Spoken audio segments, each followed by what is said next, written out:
Welcome everybody to another Leader video update, and we're joined again by the editor of the Moonee Valley Leader, James Twining.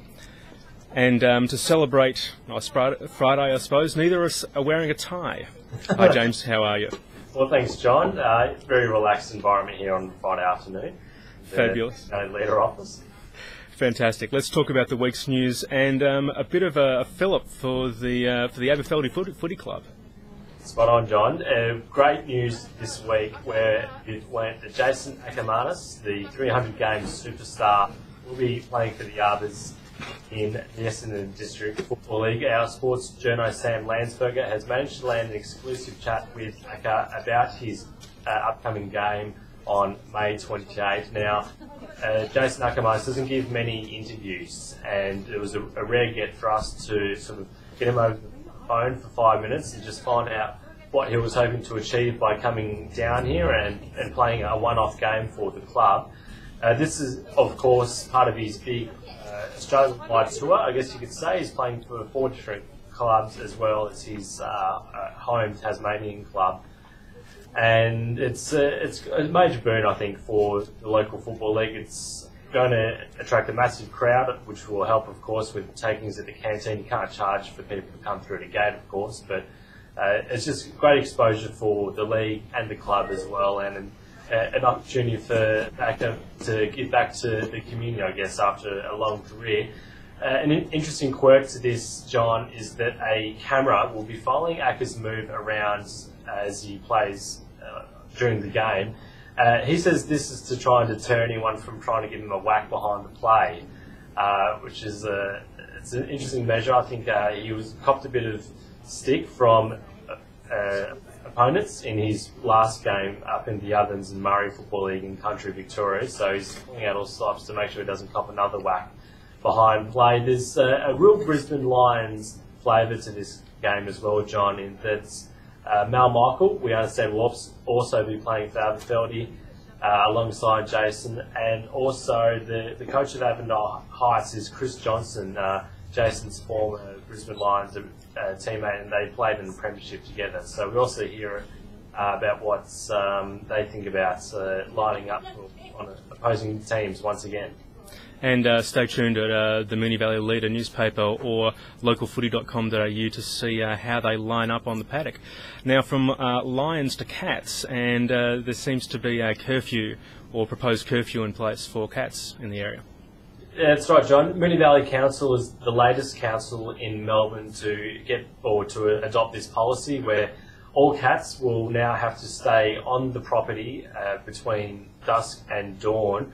They say this is just to relieve a burden on the number of animal welfare agencies that are picking up cats at night, also to stop animals getting run over, and also to protect wildlife in the local neighbourhoods. So these always tend to be a controversial issue with cat owners who believe their moggies don't do any wrong, or believe that there's a better way of going about it. It will be implemented on July 1, but the council is giving residents some time to have their say on the issue. So we have a chat to some of the local animal welfare groups in Monday's edition, and also there's appointed there for people who want to have their say on the issue to send a message to the council. And there's a lot of people who have had their say online, and of course you can join them there at moonevalleyleader.com.au. On to another local story, and times are tough and banana prices are showing the way. Yeah, it's bizarre timing, isn't it, for Strathmore man Howard Pickup, who's managed to grow bananas in his backyard. It's the first time in 20 years this has happened, he says. So he planted a banana tree in his backyard 20 years ago. He inherited it from his mum, who he tells us was able to grow bananas 40 years ago. We understand it's because of the unseasonally warm weather or humid and wet weather that we've had during the summer, and it's been prime conditions, I guess, for these bananas to grow. Unfortunately, we won't be expecting a big batch from Howard's relatively modest tree. We understand that the fruit won't be edible, so there's unfortunately no way that Howard can cash in on the massive increase in banana prices in Australia at the moment.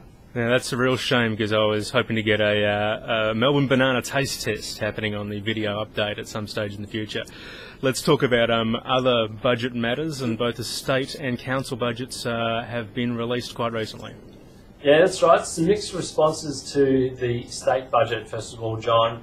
Local state Labor MPs, which is no surprise really, they were critical of the first state budget for the coalition government, saying that the local areas, the Essendon and Injury electorates didn't get a whole lot out of it.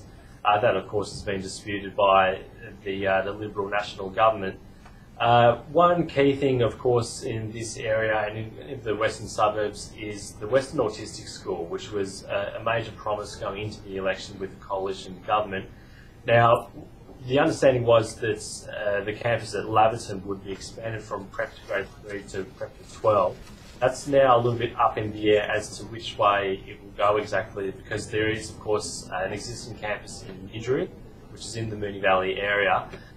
Now, we're not really sure, and the government's not really sure as well, as to how the money allocated for the Western Autistic School, which is a total of $4 million, how that will be spread between the two campuses, whether they go for one campus out at Laverton or they'll give half and half to either campus. So that's still yet to be decided. Onto the state budget, well, Moonee Valley residents can expect a 4.9% increase in rates this year, which is fairly average, I guess, in terms of what we've seen in the past 3 to 4 years in the city.